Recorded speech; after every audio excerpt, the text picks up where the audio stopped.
બટા અંકિત, જો ને એક્ઝામમાં રૂમાલ ટીંગાઈ છે, તારા બાપા નંબાઈ તો.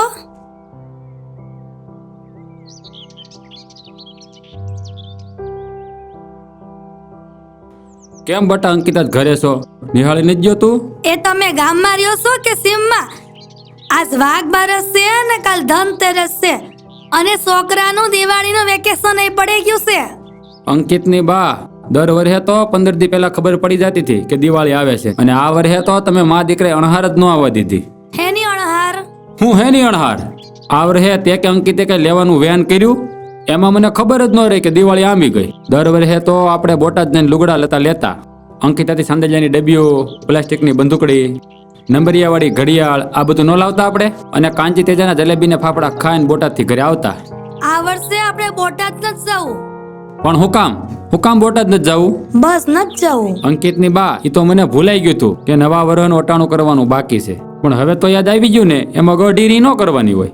અને ત્યાં અંકિતે ખાઈ લીધું છે? કઈ જગુનું? ગરવામાં બે ભાખરી પડી હતી ને, તો મા દીકરાએ ગોળ ને ભાખરી ખાઈ લીધી. તમારે હાટુ અડદની દાળ કરી છે અને રોટલા ઘડવાના બાકી છે. ઘડીક બેહો તો રોટલા ઘડી નાખું. અંકિતની બા અડદની દાળ ઢાંકી દે, સાંજે છે ને રોટલા ઘડજે, હું વાળુમાં ખાઈ લે. ઈ અડદની દાળ છે, ટીંડોરા નથી. અને ઉતરી જાહે ને તો વાયુ કરી જાહે. પણ તમારે અત્યારે હું કામ નથી ખાવું? એ આપણે બોટાદ જવું છે, અને ટાઢો પર થાય ને તો અંકિતના તારા લુગડા લઈને પાછું આવવું છે, એટલે મારે માથેથી ભાર જાય. પણ બાપા અમારે કાંઈ લેવું જ નથી, તો બોટાદ હું કામ જાવું? બટા ઈ તારા કર કરાવા. અને આ 12 વર્ષે હું તારી માસી કાંઈ જબલું દઈ ગઈ છે તો તું જવાનું ના પાડો? ના રે ના, એવા ભાઈ આપડા ક્યાંથી હોય? એ મારા બેન બને એવી દિવાળીએ ક્યાંના ક્યાંય ફરવા વયા જાય છે. આ ભાઈ થોડા કોઈ લઈ ખાધા છે? એક જ થાળીમાં ગોર પૂજવા જાતીઓ અને હારે જાગરણ કર્યા છે. ઈ તો અડધી રાત્રે હોઈએ જાતી અને મેં અખંડ ઉજાગરા કર્યા છે. પણ કપાળ કૂટે નસીબના કુમડા થોડા ફૂટે. એના ભાગમાં ઈંડોળો હશે અને મારા ભાગમાં તો વાહિંદા છે. પીરમાં પ્રસંગ હોય ને તો એને બધા ગામના પાદર સુધી ઠેલા ઉસકવા જાય, અને આપણે ઓસરીની કોરે પૂગી જાય ને તો કોઈ હોંકારો ન દે. બધે પૈસા વાળાના જ માન છે, એટલે પીરમાં જાવું ન ગમે. અંકિતની બા હંધે એવું ન હોય, આ બધો છે ને તારા મનનો ભરમ છે. પીર એમાં છે ને બધી બેનો દીકરીઓ હરખી જ હોય. બાપા મારા બાની વાત ખોટી નથી. દૂધી માસીના ગધુડા હારે જ બધા રમે. મારા મામાના છોકરા મને ન રમાડે. ગધુડાને તો હોદમાં નાવાય હારે લઈ જાય, રામજી મંદિરે ઝાલર વગાડવાય લઈ જાય. મારા મામાના છોકરા માયખુન જેમ ગધુડા ફરતા જ બણવેણા કરે. લ્યો કયો હવે? વારા તારાની તો આવડે છોકરાને બધી ખબર પડે છે. જો અંકિતની બા, તને ખબર છે પિયરમાં વધારે માન કોના હોય? દીકરીઓ ના, પણ અંકિતના બાપા હાવ આમ ન હોય. તે તું કેશો ને એમ એનો અંકિતની બા. મારી પાટલાવું છે ને 2 વારે એકાદી વાર પિયરમાં આવતી છે, અને તું 15 દી માલપરા પડી હો, અને પિયરમાં કોકનો બળજો માંદો પડ્યો હોય ને તો તારે ખબર કાઢવા જાય વગર ન હાલે. એ વ્યવહારમાં જાવું તો પડે ને. એ વ્યવહાર છે ને માપમાં હારા લાગે. આ પછેડી ફાડીને સવડા કાઢી જાય ને એવા વ્યવહાર ન કરવાના હોય. પિયરમાં છે ને વારે તહેવારે જાવ ને તો માન મોભો જળવાઈ રહે, અને વારા ઘડિયા ધોડ્યા જાવ ને તો પિયરમાં તો ક્યાંય માન ન રહે. અને અહીંયા હાહરિયામાં દેરાનું જેઠાણીયું પીઠ વાહે વાતું કરતું હોય કે આ રાજાની પુરકી તો જઈ હોય તો એ પીરમાં જ પડી હોય. એવા તો કઈ હોતા હશે? તારી નજર સામે તો બધું છે, તોય પાછી મને કહેશો એવા તે હોતા હશે. અને નાના છોકરાને છે ને ભાગની ધમકડાની લાલચ હોય. એ તારી બેન દૂધી લાવતી હોય એટલે છોકરા એની બધું ટળવળતા હોય, અને તું મારા પેન્ટના પાંચસાની સિવેલી થેલી 4 વડી હકેલીને જાશો, અને એમને હકેલી પાછી લાવીશો, તો પછી તો છોકરા હું માચ્યું પાસે ન આવે. હાલો હવે ઉતાવળ રાખો એટલે બોટાદ જઈએ બી. બાપા અત્યાર સુધી દર દિવાળીએ તમે જ બધું લાવી દેતા ને, પણ આ દિવાળીએ મારે અને મારા બાએ તમને કઈક આપવું છે. લે આ દી કેને પાવી ગયો? તે મારા પૈસાનું મને આપવાનું છે? તમે ઘર ખર્ચામાં આપો ને ઈ પૈસા તમારા કહેવાય, પણ એમાંથી કરકસર કરીને પાવલી ભેડી કરીને હંગરી રાખ્યા હોય ને ઈ પૈસા અમારા કહેવાય. હા બાપા, તમે મને રિસેસમાં ભાગ લેવા આપો ને ઈ પૈસા તમારા કહેવાય, અને હું એનો ભાગ ન લઉં અને ગલ્લામાં ભેળા કરું ને ઈ પૈસા મારા કહેવાય. પણ તમે મા દીકરો મને દેવાના હું છો ઈ તો કયો? હટાણો કરવા હાટો તમારી પાસે કેટલા રૂપિયા પડ્યા છે? એ ડુંગળીના બી વેચા ને એના 3000 આવેલા પડ્યા છે, એટલા થઈ રહે છે. નકર દેવ સિક્કા પાસેથી 1000 રૂપિયા ઉછીના લઈ લો.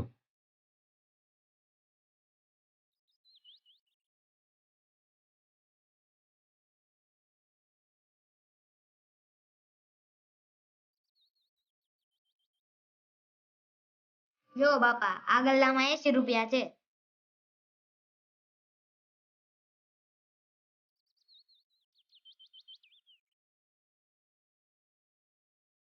આલ્યો અંકિતના બાપા, આ પાકીટમાં 1500 રૂપિયા પૂરા છે. મારા 80 રૂપિયા, મારા બાના 1500 રૂપિયા, તમારા 3000 રૂપિયા, બધાના થઈને 4580 રૂપિયા થાય. પણ આનું મારે કરવાનું શું? આ તમે મને પૈસા કેમ ગણાવો છો? અંકિતના બાપા, આપણો ખેતર ઠેઠ ભીમડાજના સીમાડે છે. પણ એમાં શું થઈ ગયું? હું ને મારો દીકરો એક વરસ નવા લુગડા ન લઈને તો કઈ ડૂબડા ન પડી જાય. તમે રોજ 1.5 ગાવ હાલીને ખેતરે જાવ છો, પાછા ધોમધકતા તડકામાં હાલીને ઘરે પાછા આવો. ઘરે આવીને કડશો પાણી પીવો ને ત્યાં ભૂખ મરી જાય. તમે અમારા મા દીકરાનો વિચારો છો, પણ તમારા પૈણનું તો વિચારો. આલ્યો 4580 રૂપિયા રોકડા.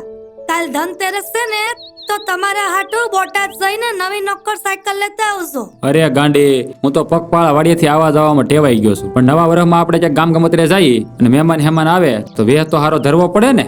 મહેમાન તો મીઠા આવકારાના ને માનના ભૂખ્યા હોય. ઈ કોઈ આપણા દરહણ જોવા નથી આવતા. અને એકાદ વરો આપણે ગામ ગામત્રે નહીં જાય. આજ મારું વેણ પાછું વાળો ને તો મારા દીકરાને હામ છે. હા બાપા, પછી તો હું તે આટીએથી સાયકલ હાંકતા શીખી જાય. ક્યારેક ક્યારેક તમને વાડીએ ભાત દેવા આવીશ. જાતો બેટા અંકિત, ડેલાની બારી ખોલતો, કોકની મોટર આવી લાગે. જાતો.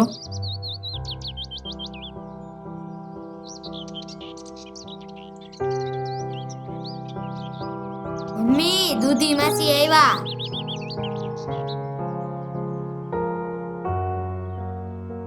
જો તો ખરા અંકિતના બાપા, મારી બેન દૂધી અને ધનજી પટેલ આવ્યા. એ આવો હાડુભાઈ, તમે તો આજ મેણું ભાંગ્યું હો. એમાં મેણું એનું ભાંગ્યું હાટુભાઈ. રામ રામ. લે પૂરકી, તું તો પવણી તે દુનિયા આવડી નવડી છો. હવે તડજી ગઢી થા. અમારી પહેલેથી આવીને આવી છે. ચૈતર ચડે ને વૈશાખ ઉતરે નહીં. અડધી ભોમાં અડધી બાર. અંકિતની બા શેરો ભૈજા ભાંગેલું શીરમું મહેમાનને મોઢે લાગી બનાવો એટલે પેલા બેન બપોરા કરી લઈ. કોઈ જાતના ધડિયાળા કરવાના નથી. પૂરીને પોરો ખાવા દ્યો અને અમાર ભાણે નથી બેહવું. કેમ બેન, અમાર નાના માણાને ઘરે નહીં ખાવાની બાધા રાખી છે? એ અમે સાળંગપુર પરિષદ લઈને આવ્યા છીએ. મને તો બેન ઈ નથી સમજાતું કે તમને બધાયને નાના માણસો ને મોટા માણસો કોણ શીખવાડે છે. પાહે 2 પૈસા થઈ જાય તો મોટા માણસો અને પાહે 2 પૈસા ન હોય તો નાના માણસો થઈ જાય. તુંય પણ બેન પૂરી કર્મથી, ધર્મથી, દાતારીથી ને મનથી મોટો હોય ને એ માણસ મોટો કહેવાય. બાકી રૂપિયાની ગંજુ ખડક્યું હોય પણ જીવનો ટૂંકો હોય ને એને મોટો માણસ ન કહેવાય. મન મોટું રાખીને કર્મની કેડીએ હાલતા રહેવું ને એ આપણો સંસારીનો ધર્મ છે. જીવન પથમાં જ અમારે સાંયડો છે ને તમારે તડકો છે. કાલ તમારે સાંયડો છે ને અમારે તડકો હોય છે. આપણે તો બસ એકબીજાની ઢાલ બનીને પથ કાપતો રહેવાનો છે. આ જગતમાં કોઈ મોટું નથી અને કોઈ નાનું નથી. આ તો બધું ભાડાનું ઝેર છે. પૂરી, હું તારા સ્વભાવને નાનપણથી ઓળખું છું. ક્યારેય બેન કોઈની ઈર્ષા ન કરાય. હવનું હારું વિચારી તો આપણું હારું જ થાય. એ ગાડીમાં થેલો પડ્યો છે, એમાં તારા, તાર ભાણિયાના બાપાના કપડા, બૂટ, ચપ્પલ બધુંય લાવીશું. દૂધી માસી, તમે માસી નથી. હું કીધું? તમે તો ભગવાને મોકલેલા મોટા મોટા માસી છો.